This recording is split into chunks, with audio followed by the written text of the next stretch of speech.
Hello guys, welcome back to the MMA Soccer Podcast. As always, I'm Frazer and we've got a whole host of things. We've got reviews, we've got previews to jump straight into, and of course a little bit of news as always on this week's podcast.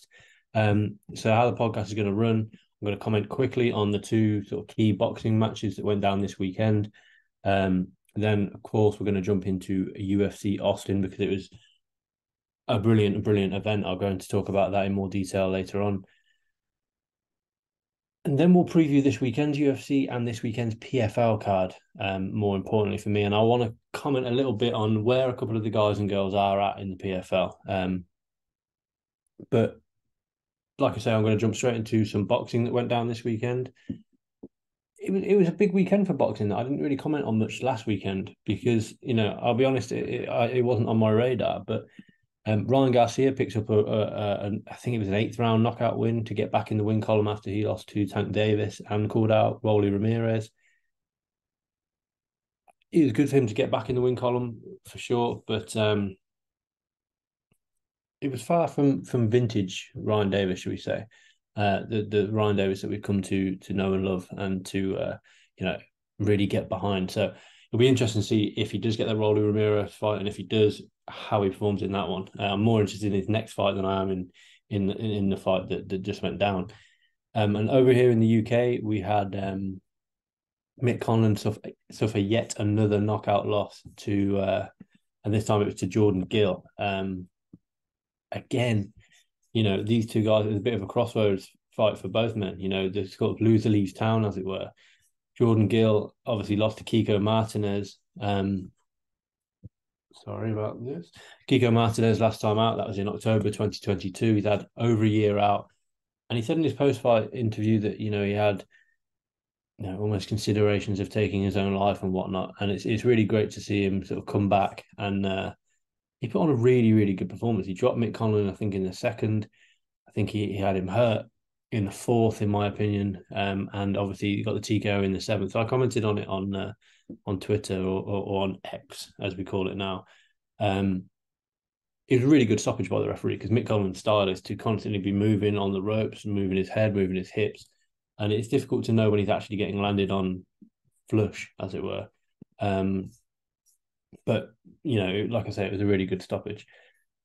Where does Mick Conlan go from here? It's difficult. It's his second knockout loss in a row now. It's third in his career. It's third in 5 fights. He obviously was knocked out by Lee Wood, returned, and his last 4 fights were in the SSE Arena in Belfast, and he's lost half of them. He lost 2 out of 4.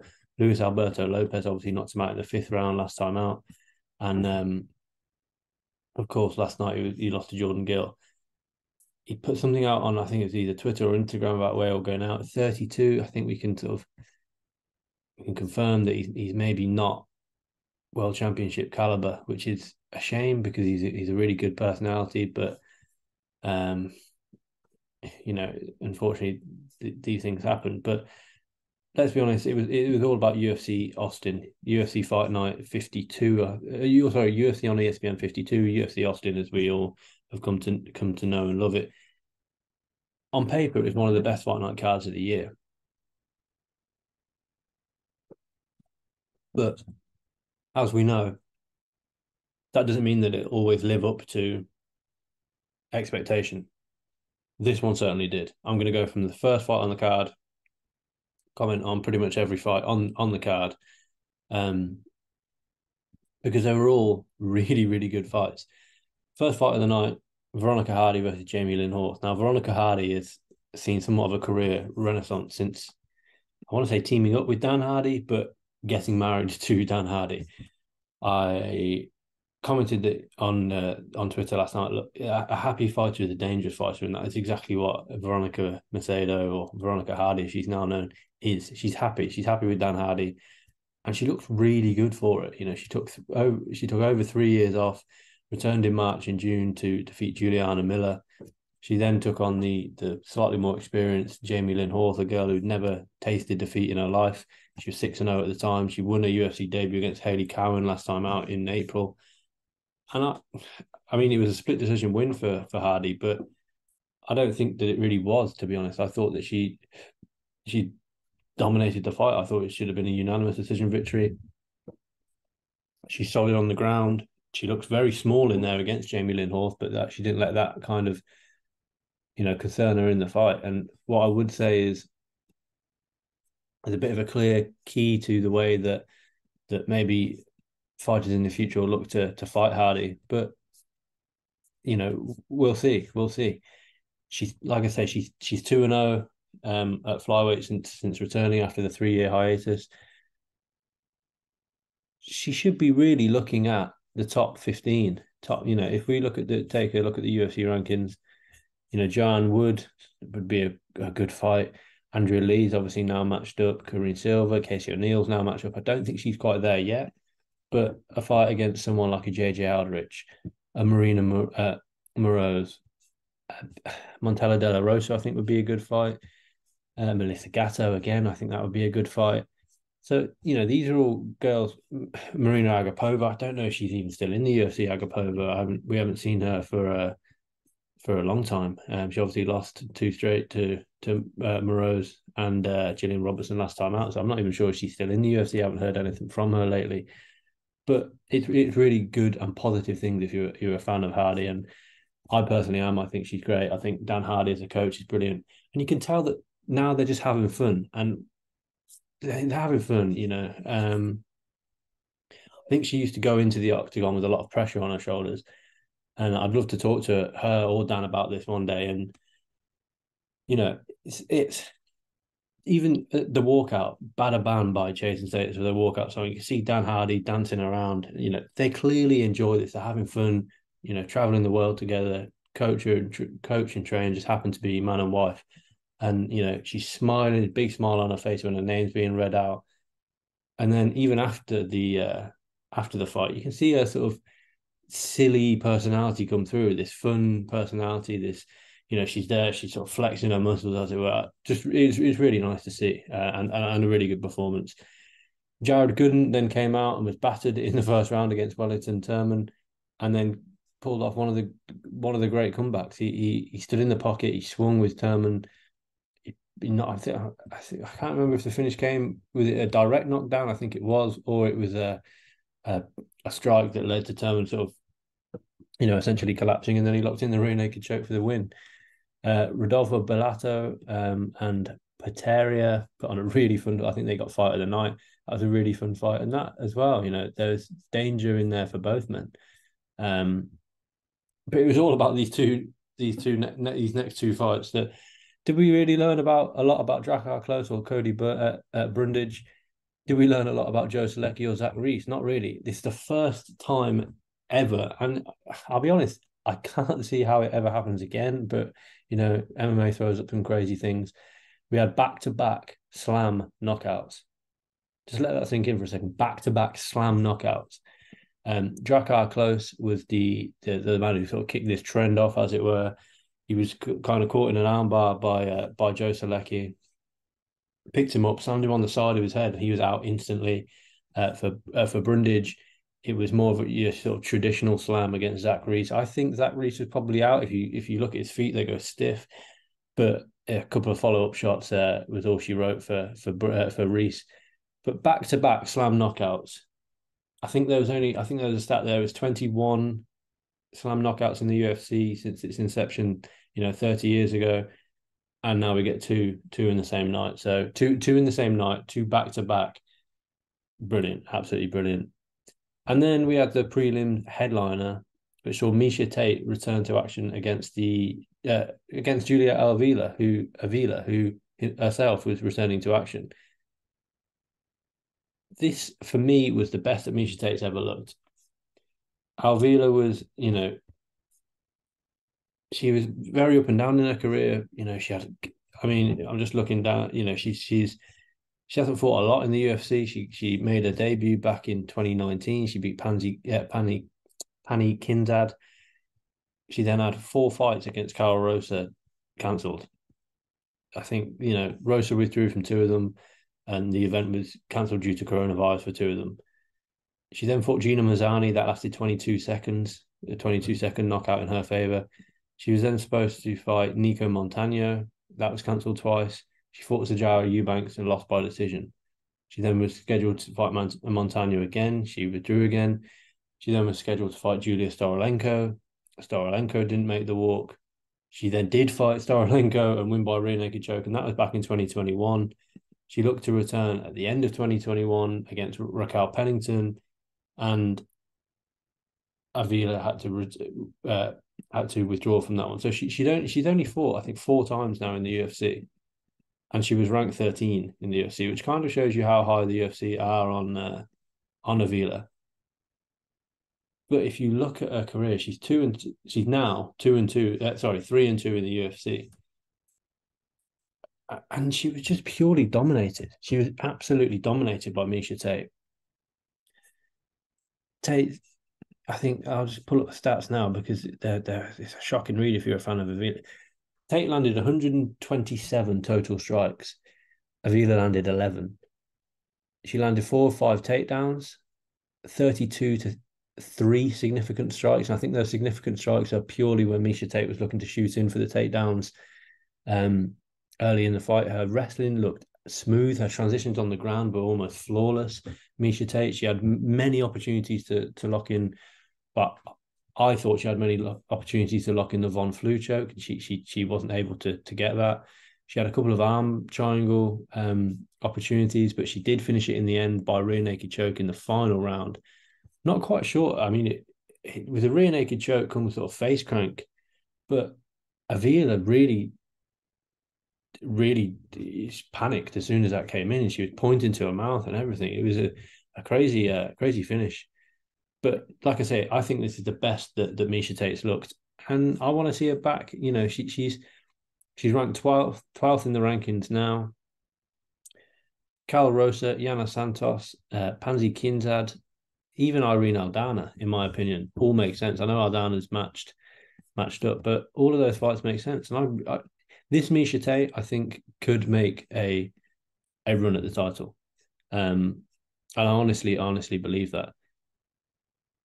I'm just looking on Tapology now.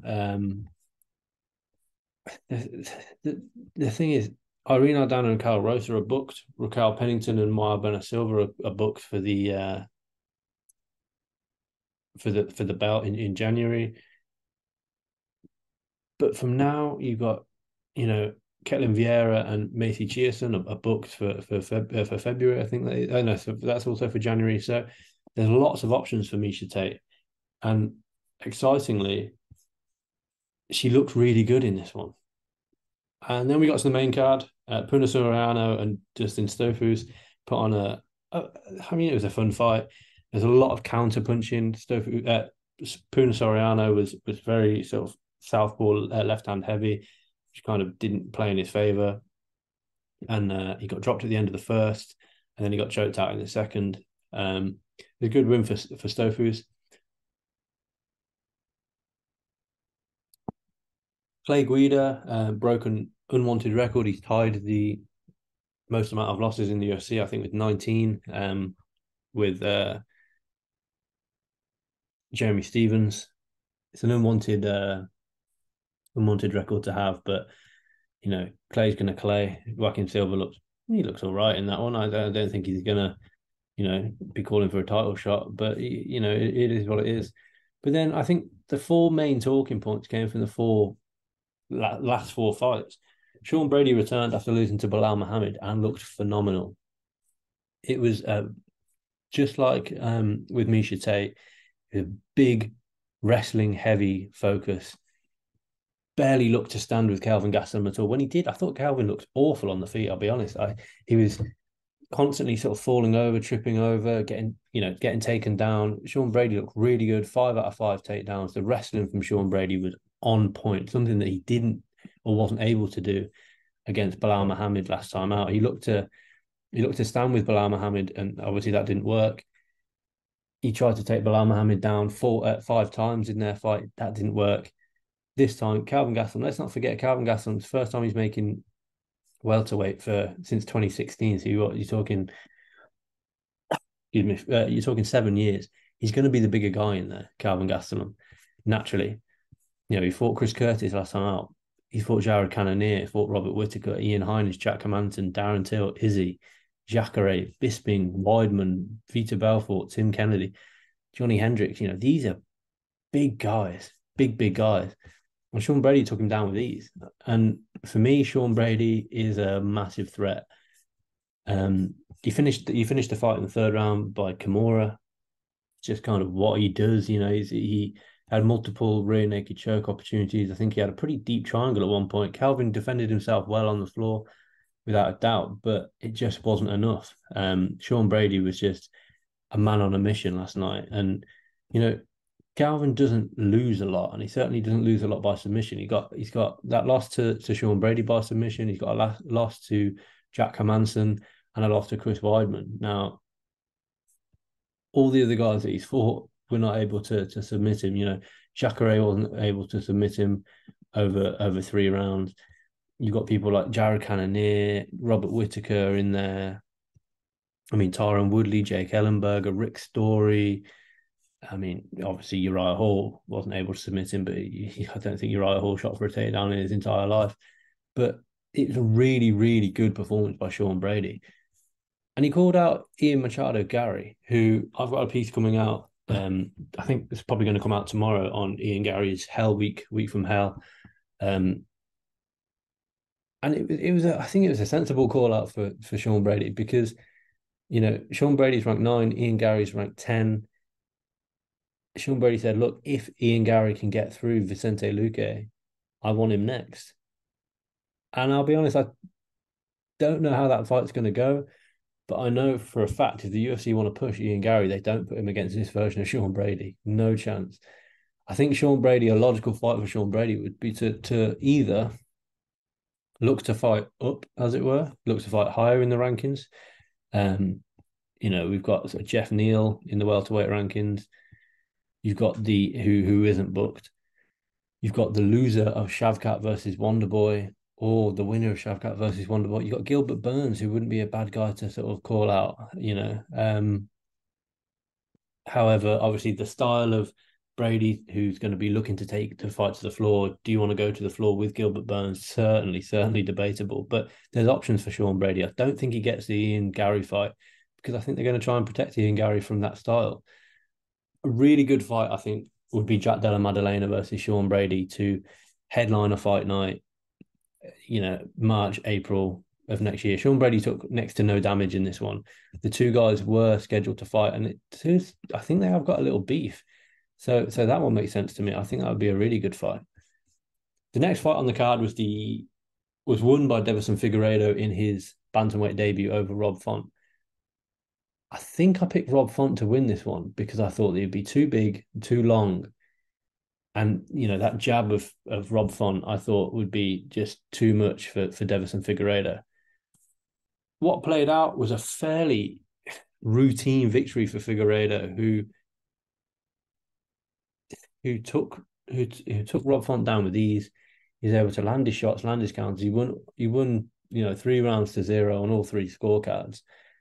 And it was a pretty one-sided fight in a fight that I thought would be a lot closer and a lot more competitive. I was a little bit disappointed in the way that Rob Font actually, in how Rob Font looked.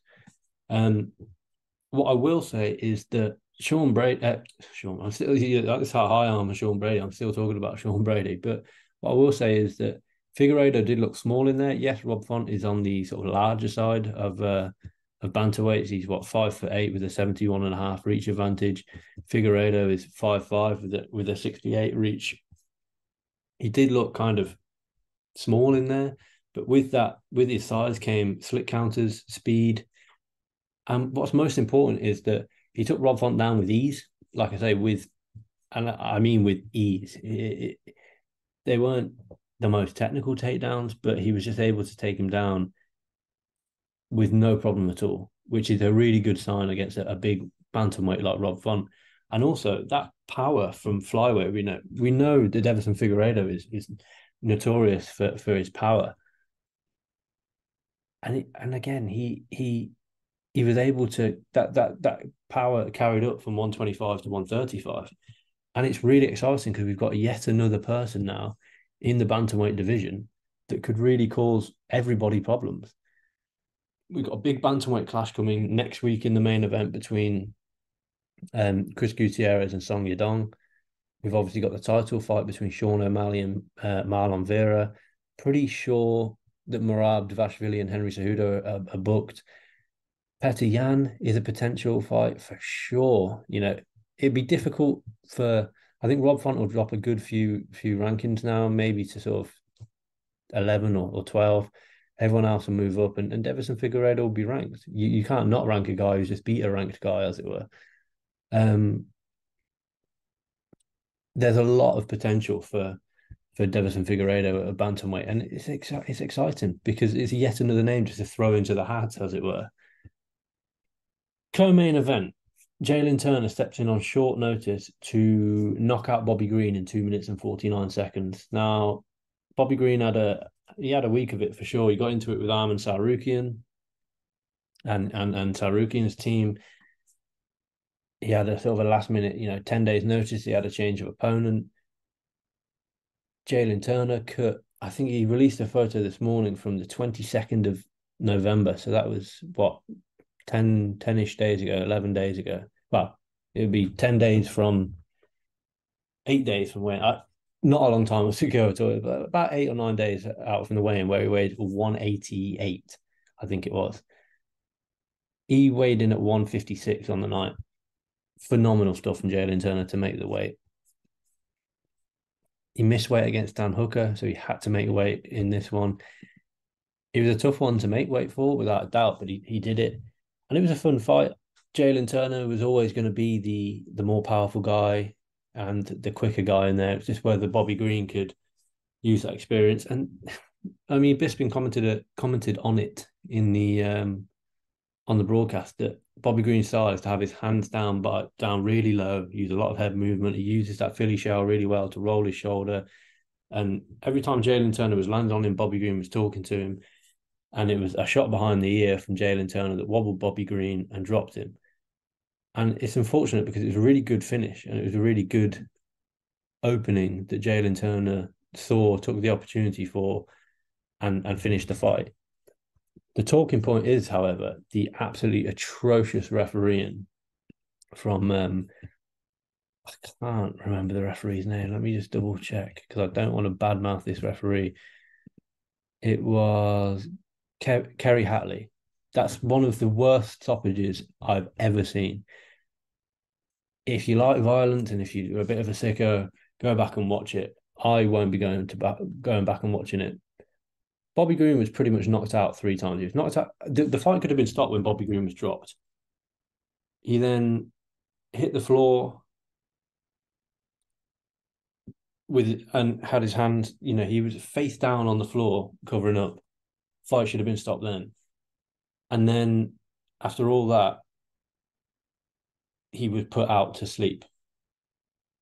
There was 3 or 4 opportunities for Kerry Hatley to step in and stop Jalin Turner. And look, it was I do agree, Daniel Cormier has to comment on it to Jalin Turner in his post-fight interview, but in his Octagon interview, sorry. But Jalin Turner made a very valid point. At the end of the day, I'm there until the referee pulls me off. It's my job to not stop until the referee pulls me off.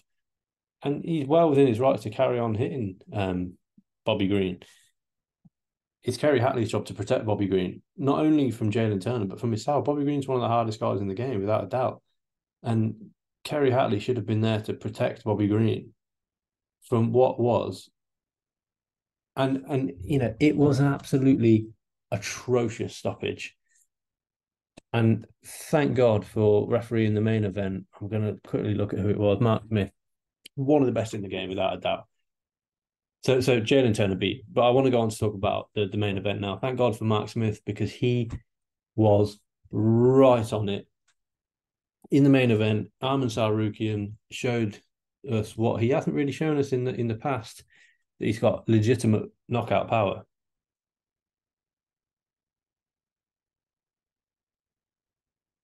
And that he's phenomenal when he's hot, as it were, he's phenomenal. Arman Tsarukyan, first round knockout over Beneil Daruish.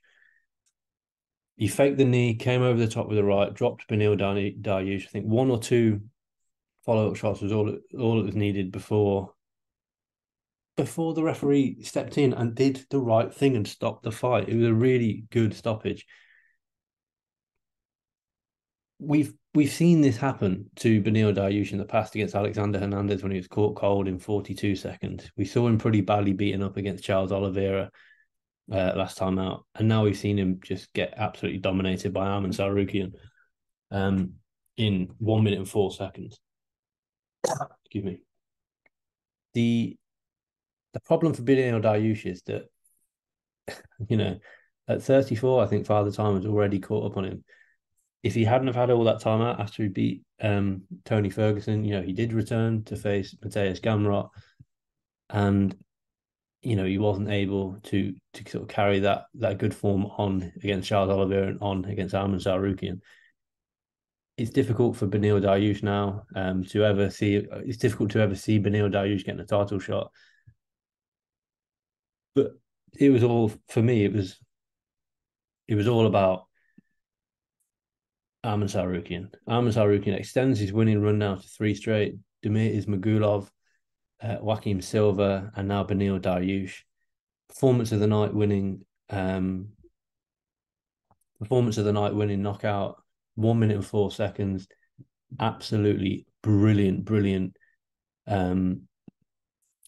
by Arman Tsarukyan.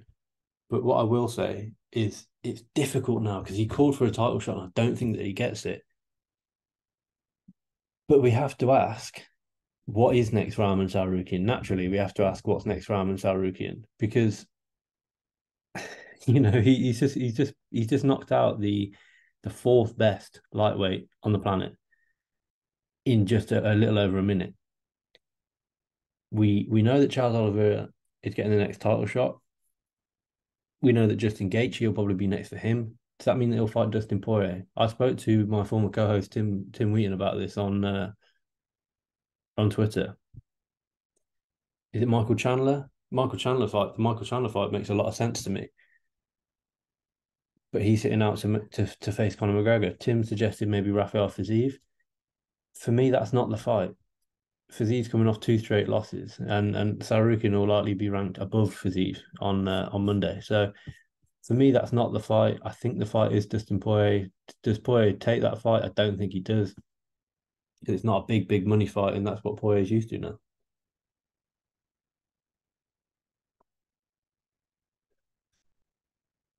Moving on, PFL Europe 4 this weekend. I want to comment on a woman that was meant to be on this card, and I'm sure you've all seen the video of I don't even know how many seconds it was, Sammy Jo Luxton. She was meant to be on this card making a PFL debut. She's 0-0 in MMA. Don't know how she sort of shot to fame. She's a Muay Thai girl. I think she was signed to Happy Punch. She looked to be going down the misfits sort of YouTube boxing route. I think she had a boxing match on Floyd Mayweather's undercard and won that. And then she competed last night against a girl who they must have just picked out the crowd. Not a good look for the PFL that they've let a girl on a development contract like Sammy Jo go and fight outside and find an opportunity outside of the PFL. And it was against a girl like that. It's a really bad look. In my opinion, it's a really, really bad look. For those that haven't seen it, I'm sure you will see it on Twitter. It's in the MMA Sucker Twitter feed. She walked out there, threw about 4 punches. Not the girl was on her way down as she walked out there, and that's all she wrote, as it were. Not great matchmaking, not a good look for the PFL. But PFL Europe 4 2023 championships. This is big. You've got a whole host of competitive fights. You've got the debut of Nate Kelly in PFL. He's actually 1-2 in his this is an amateur fight. He's 1-2 in his career. Got Dominic Wooding on this card. Tom Breeze is on this card. Brett Johns is on this card. Lewis McGrillen is on this card, who's, obviously the exciting prospect. Then you've got the four um the four sort of showcase fights, the four championship fights, as it were. I think 4 or 5. Four. You got you've got Nate Kelly versus Dimitri Solomidze on this as well. But the four sort of tournament fights, you've got 3 competitive fights and 1 walkover, in my opinion. You've got the PFL Bantamweight Championship that's on the line between Franz Malambo and Khurshid Karidov. Butchered that, but it is what it is. This is going to be a really good fight, in my opinion. I think this is going to be really good. You've got the sort of more heavy hands on the side of Karikov, again, a butchering, and the more sort of cautious, quick in and out movement of Franz Malambo. Both of these guys are going to come to look and put on a real good show. You've got the lightweight championship between John Mitchell and Jacob Kazuba. Again, I apologize for butchering that. Kazuba's 10-0, 4 wins by knockout, 2 wins by submission, 4 wins by decision. Beat Dylan Chuk, who's also on this card last time out. John Mitchell, 8-1, 3 knockouts, 1 submission, 4 decisions. He has lost in his career, but that was on UAE Warriors. 2-0 in the PFL. I think that one's going to be really competitive. But for me, it's all about the two guys, the guy and the girl that headlined in Paris, Dakota Ditcheva and Simeon Powell. Simeon Powell, I saw both of these guys fight in London last year. Simeon Powell's the real deal, the real deal. And he takes on Jacob Nedho again. Nido. I'm butchering the pronunciation of these guys' names. I do apologize, but it is what it is. This is going to be the hardest fight of Simeon's career, but I think if Simeon can win this, he really shows that he is the real deal, as it were. His opponent, I'm going to call him the Gorilla because that's his nickname, as it were. He's 7-0 in his past 7 fights and all of them by 7 finishes, 2 submissions, and 5 knockouts. He's dangerous. But so is Simeon Powell. I saw him finish his fight by low kicks in London. He's just looked really, really good. Of course, the guys didn't headline in France. I meant in Newcastle. But he's just looked really, really good, Simeon Powell. And I think he's still only young. He's 24 years old, Simeon Powell. He's a big guy. He's big for the weight as well. Even though he's a light heavyweight, he's big for the weight. And it's exciting times because if he wins that light heavyweight tournament, he kind of puts himself right in the light heavyweight bracket for next season's PFL. Obviously, that was won by Impa Kasanganay this year, but it's exciting times, and you've got other guys on this card that have also got a great opportunity to put themselves kind of in the shot window, as it were. And one of those people is Dakota Ditcheva. Now, I know for a fact that the PFL want Dakota Ditcheva to win on Saturday night because she is the poster girl for the PFL. 7 wins by submission. 7 wins by knockout, 1 by submission, 1 by decision. She's looked phenomenal so far. She made a debut again in London when I was there last year against Hasna Gaber. Gave up in that one. She then competed at the 2022 championship event in New York, which kind of proves how high the PFL are on Ditcheva. She won that in the first round. PFL Europe won where was this one taking place? This was in Newcastle when she sort of co-headlined with Simeon Powell. She finished things in the finished things in the first round this time by rear naked choke. And then Cornelia Home last time out in Paris. She finished things in the 3rd round and was actually asked a few questions in that one.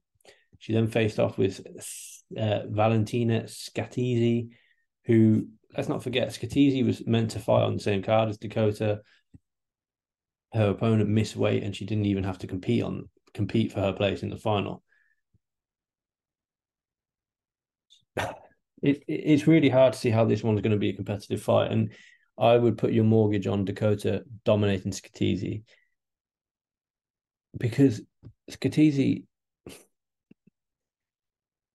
she's 2-1 professionally, 2-0 as an amateur, 2-1 professionally, and she's fought twice for Slam FC, where she won a fight against a fellow debutant on her debut, and then she lost a fight to a girl who was at the time 4-6.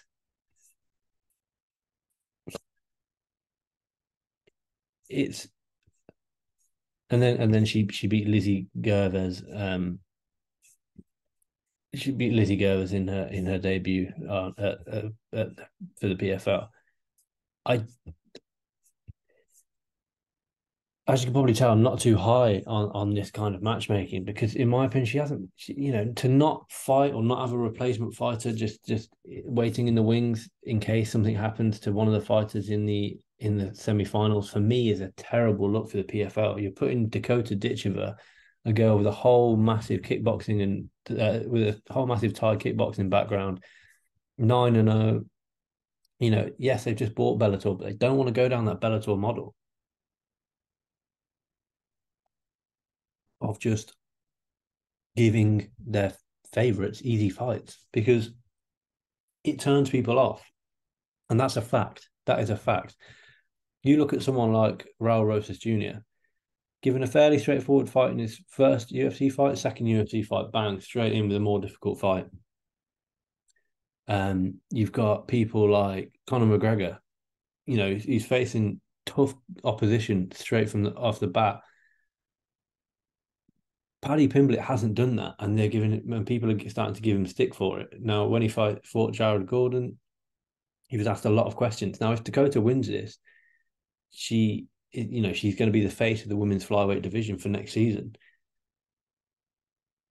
And as soon as she comes up against someone who's legit, she's gonna be asked questions, because she's not been in competitive fights this far. Cornella Horn was the most competitive fight that she'd been in, and it took her to the third round to finish it. Yes, she dominated that fight. It's important to recognize that, but that's going to be 10 times the fight that this Skitisi fight is going to be.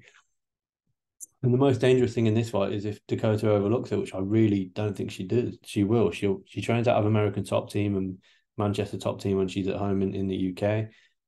I don't think that she will overlook her. But for me, it's not a good look for the PFL, because it's not like Skitisi is, fought the best of the best to get to this place, this to get to the final of the competition. It's not a great look for me. Moving on, I'm just going to quickly pass comment on the upcoming UFC Fight Night card, the last Fight Night card of the year. I think it is the last Fight Night card of the year, fresh from the UFC Apex that nobody wants to see, but it is what it is. Headlining will be bantamweight Song Yadong versus Chris Gutierrez. Yadong returning after knocking out Ricky Simone in the final round of their main event, I think it was. Yeah, main event back in August. Really good performance against Ricky Simone, who, we know that Simone's very game. He was enjoying a big win streak. He was 5 undefeated going into that fight. And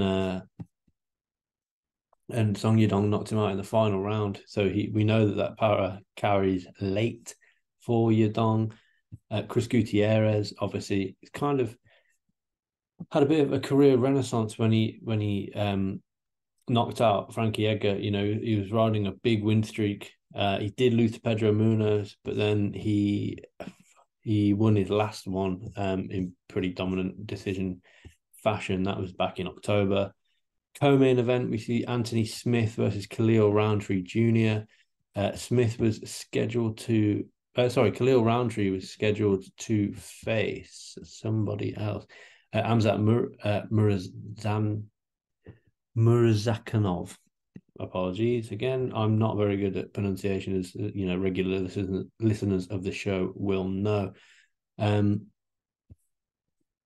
now faces Anthony Smith, which is a massive step up for Khalil Roundtree, in my opinion. Anthony Smith, obviously, former title challenger, hasn't quite, found that form as of late. But Anthony Smith ranked number 8, Khalil Roundtree ranked number 11. they're at different places in their career. Khalil Roundtree is on a 4-fight winning streak, of which 3 have come via knockout finish.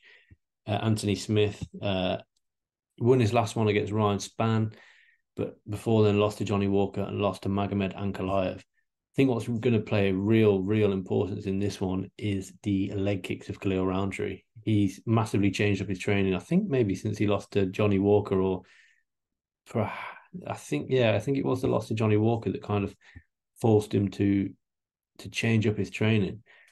And he kind of went full Thai in his approach to fights, which is a pretty crazy thing to see, to be honest, because he's this big guy and he's gone full Thai, light on his feet, that front leg constantly working up and down, up and down, up and down.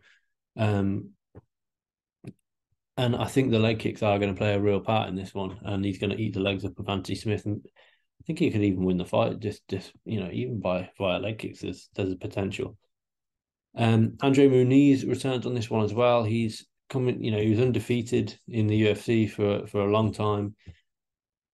Picked up some big wins against, Jacare, Eric Anders, Uriah Hall. Then he lost to Brendan Allen. Then he lost to Paul Gray. Takes on Jun Young Park in this one. Park enjoying a 4-fight win streak of his own, but I can see Muniz getting back to winning ways in this one. Nasrat Hakparaz and Jamie Malarkey are going to compete at lightweight for a kind of stay relevant fight, as it were. Kevin Jousset, who returns for his second UFC outing. He only competed on the Strickland versus Adesanya undercard when he finished Kiefer Crosby.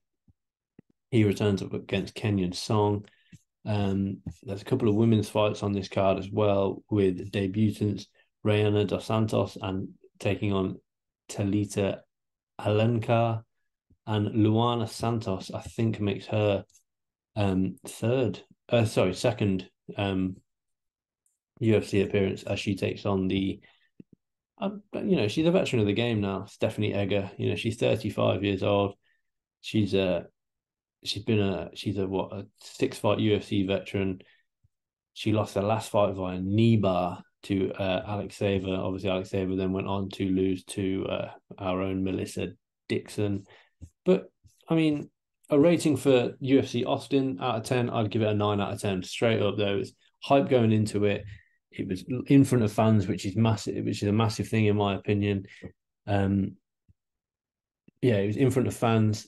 It was massive going into it, and it lived up to the hype, most importantly. A pre-fight rating for this one, I'm going to give it a 4 or a 5 out of 10. I'm not that excited about it. There's good fights on the card. I'm more excited about the co-main event between Anthony Smith and Khalil Roundtree Jr. than I am any other fight on the card, even the main event. But who knows? It's not a massive fight card. There's 12 fights on the card, so we could get 12 finishes. Who knows? Also this weekend, just to for any boxing fans out there, we've got Devin Haney returning against Regis Prograis. Prograis last time out was not great. It was a boring fight. In short, it was a boring fight. Devin Haney 30-0, beat Vasil Lomachenko last time out. Best performance of his career. I'm really excited for this one. This is one, if you've, I think it'll be on DAZN. Yeah, it's Matchroom, so it'll be on DAZN. Make sure you tune in for that one. On the card as well, Ebony Bridges returns against Mio Yoshida. Bridges, obviously, as we know, based out of the UK from Australia. She always puts on a good show. She's a walk, she's a walk forward. No nonsense, will take 10 to land 11 kind of fighter. Yoshida's stepping in on fairly, she's replacing an injured fighter. So I expect an Ebony Bridges win on this one. And we've also got Montana Love on this one. 18-1-1.